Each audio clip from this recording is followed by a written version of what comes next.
which is the foundation for healthy, resilient communities, we must also press on with our efforts to confront climate change. Climate change has profound impacts on public hygiene and public health. Singapore is committed to peaking emissions before 2030 and achieving net zero by 2050. We have taken concrete steps to reduce our carbon footprint. These include gradually increasing our carbon tax rate, facilitating renewable energy imports, and promoting energy efficiency.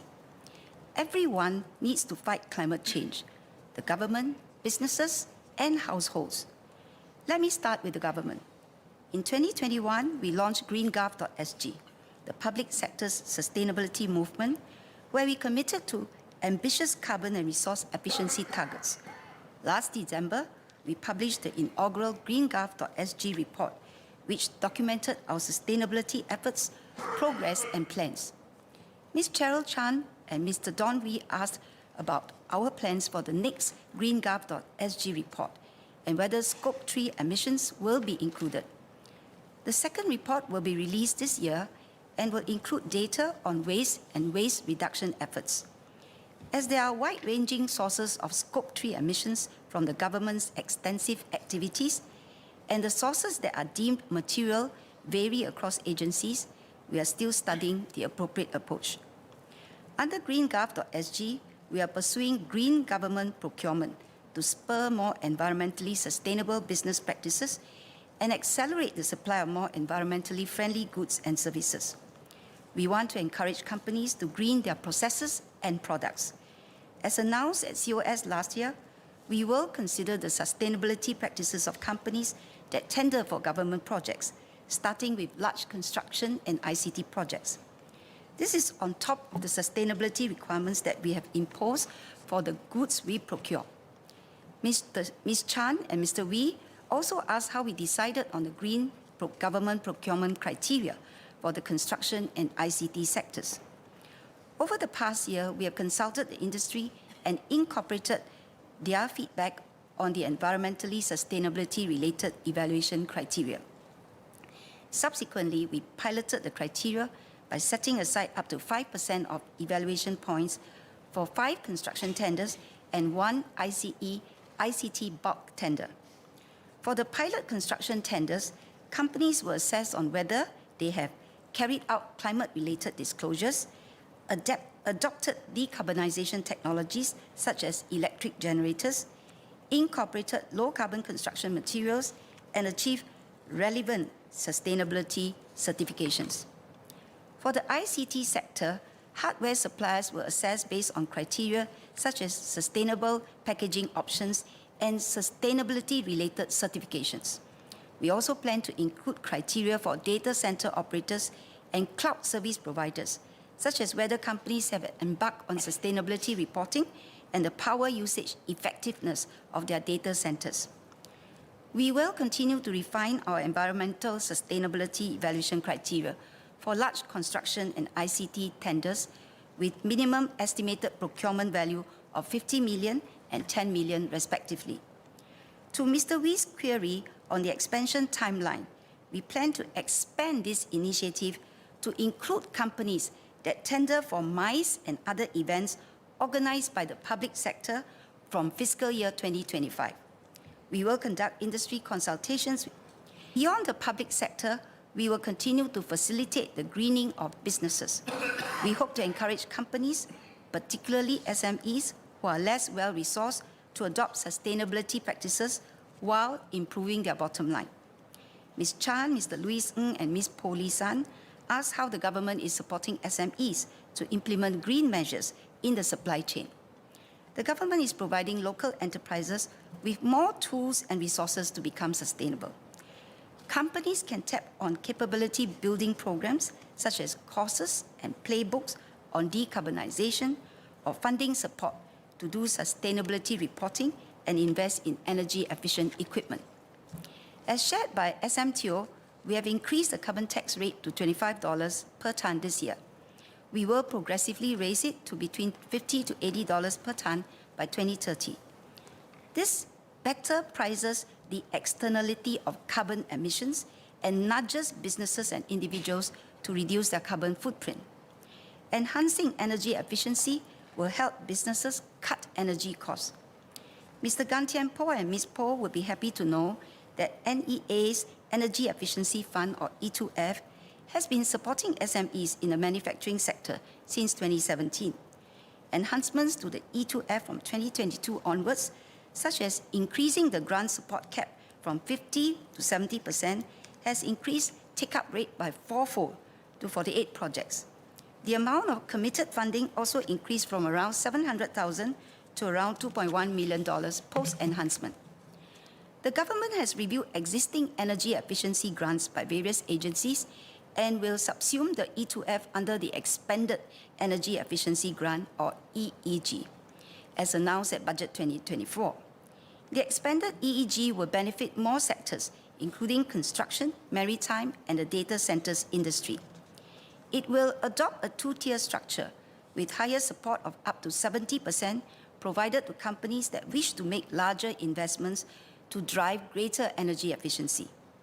I would like to reassure Mr. Ng that the government is streamlining the application process by consolidating EEG applications across sectors on the Business Grants portal. The government will continue to work closely with the industry, including trade associations and chambers, to proactively reach out to SMEs to promote awareness of the EEG. Adopting energy-efficient equipment will translate to significant cost savings for businesses and households. NEA's energy efficiency labels and standards have helped companies and consumers make informed decisions since 2008. For instance, the average energy efficiency of air conditioners and refrigerators improved by 59% and 42% respectively. This is equivalent to the annual energy consumption of about 405,000 four-room housing units and translates to annual overall household energy savings of more than $500 million. From 1st April 2025, we will be implementing labels and standards for two more equipment types, namely household water heaters and commercial storage refrigerators. Water heaters are the third highest energy-consuming household appliance. There are more energy-efficient options, such as instantaneous water heaters, which on average consume about 50% less electricity than electric storage water heaters. This enables homeowners to save on energy bills. Commercial storage refrigerators are prevalent in food and beverage establishments like hawker centers, food courts, and restaurants, and can account for about 1/3 hawkers' electricity usage. As refrigerators consume energy throughout the day, we encourage businesses to purchase energy-efficient models to enjoy long-term savings, such as inverter technology refrigerators that are on average 40% more energy efficient. This will result in annual energy cost savings of about $700 with payback on capital expenditure within a year. Overall, the life cycle costs of such efficient models are up to 60% lower than that of standard models. Furthermore, businesses can apply for the EEG to offset up to 70% of the upfront costs. In 2019, to optimize energy consumption at the systems level, we introduced minimum energy efficiency standards, or MEES, for water-cooled chilled water systems to encourage adoption of energy-efficient chilled water operations by industrial facilities. Mandatory MEES requirements were introduced for new industrial facilities in 2020.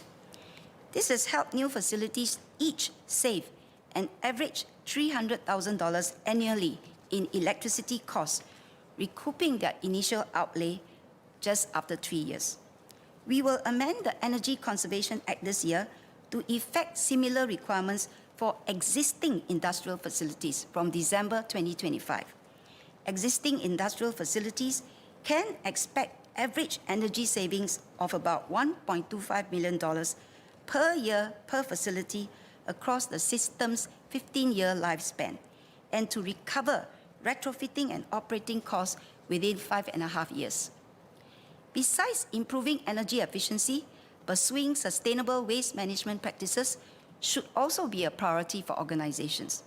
By following the 3 Rs to reduce, reuse, and recycle waste, businesses can increase efficiency and lower costs. Ms. Khor asked how we are supporting businesses in building up capabilities to better manage their waste. Businesses have suggested that it will be useful to appoint staff with formal training to champion the shift towards circular and zero-waste business models. In response, NEA has worked with training providers to introduce Zero Waste Manager or ZWM courses to train participants to implement 3R efforts and integrate them into companies' organizational culture. The courses will also guide companies in fulfilling regulatory requirements such as mandatory waste reporting or MWR. Not only will the courses benefit some 750 companies covered under the MWR scheme, they can also equip other companies with the necessary knowledge to kickstart their waste reduction and recycling journeys.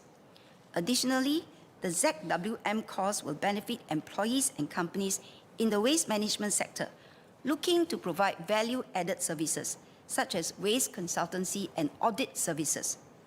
We encourage all companies to appoint and train staff to lead their waste management and 3R efforts.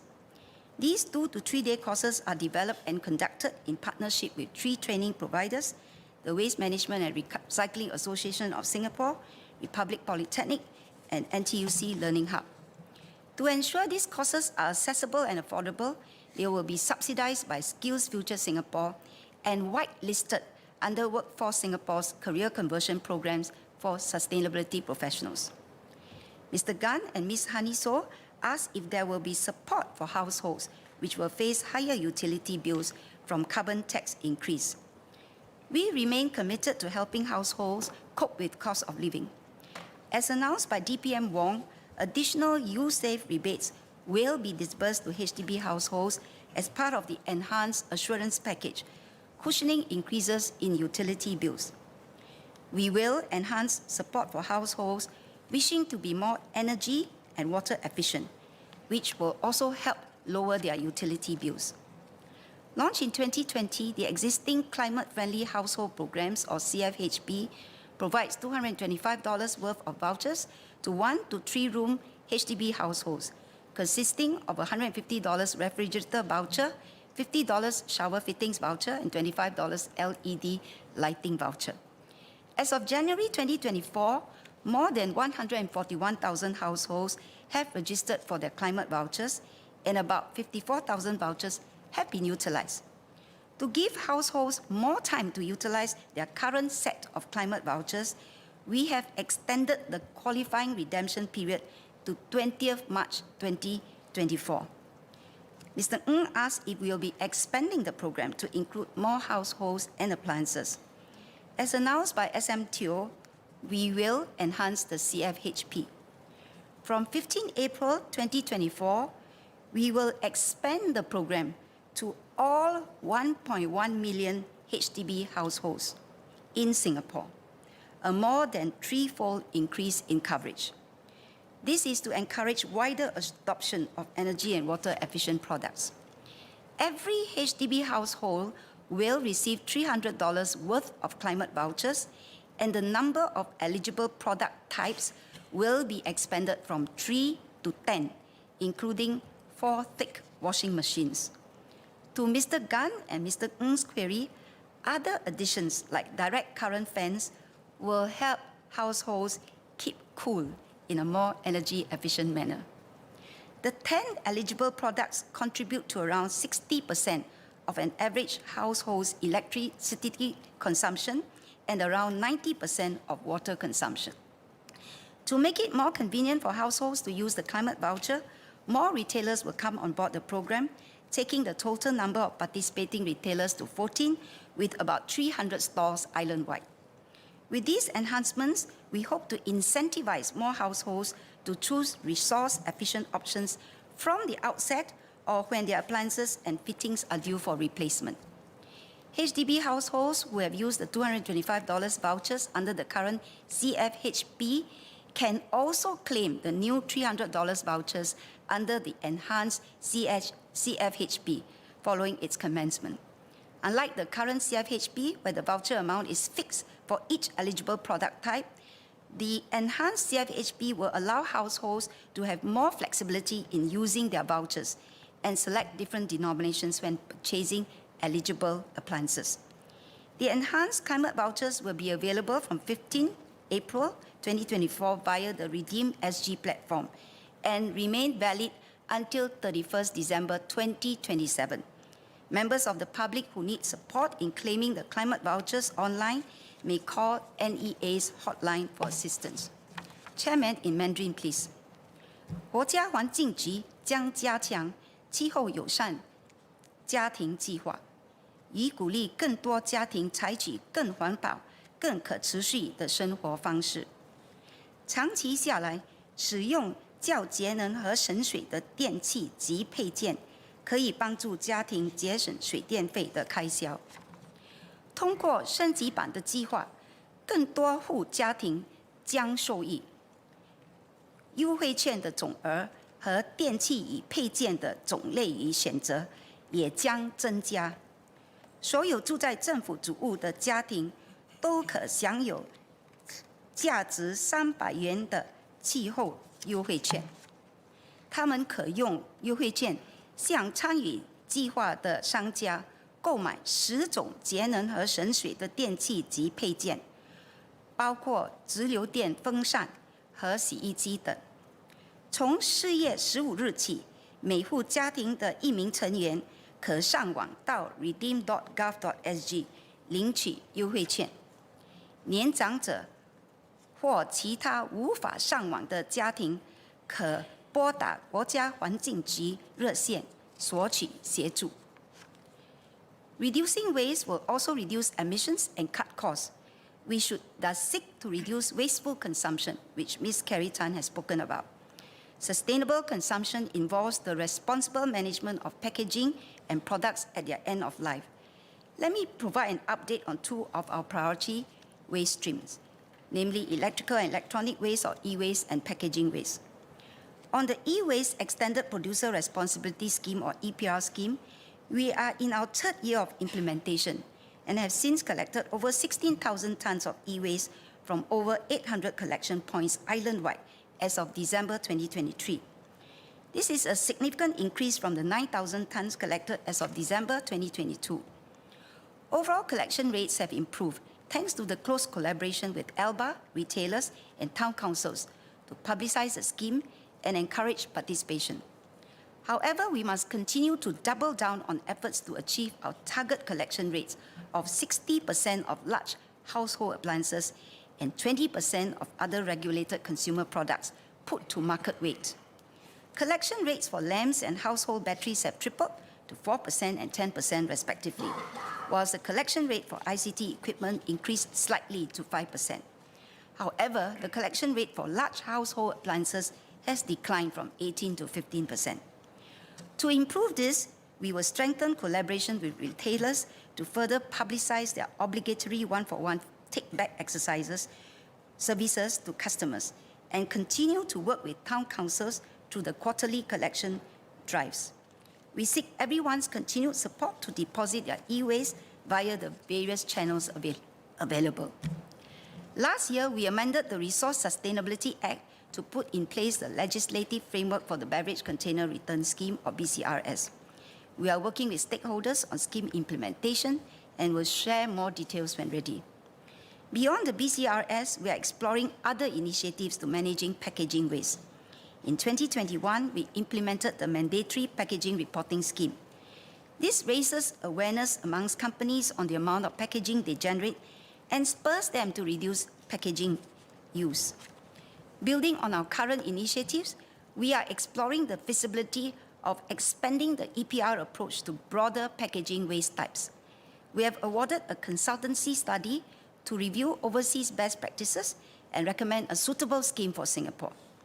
We will consult stakeholders at an appropriate juncture. This study is expected to be completed by 2025. Chairman, to reach net zero, everyone must pitch in. The government will play its part in greening the public service and supporting businesses and households to contribute. Let us all embrace going green, which is not just environmentally friendly, but certainly can also be wallet-friendly.